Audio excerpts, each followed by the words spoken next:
Nag-react si Gerald Anderson sa pagkikita at pagchichikahan ng current girlfriend niyang si Julia Barreto at ex na si Bea Alonzo sa isang event.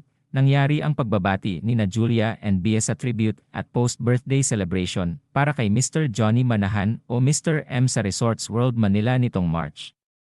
Sa Marisol Academy sa Teletabloid, nausisan ni host Romel Placente si Gerald hinggil dito. Say ni Gerald, "Time heals. Ganoon talaga, you know, time heals and basta moving forward lahat," saad ng kapamilya aktor, na happy habang ini-interview.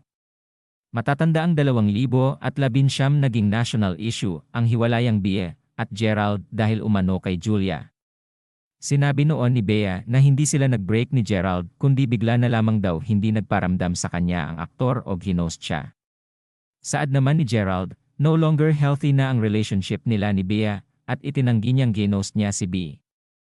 Sa panayam naman ni Boy Abunda last year, tinawag ni Bea na sinungaling si Gerald at hindi raw niya kayang makipagkaibigan pa rito. "I can never be friends with somebody I cannot trust and somebody who doesn't take responsibility for his actions."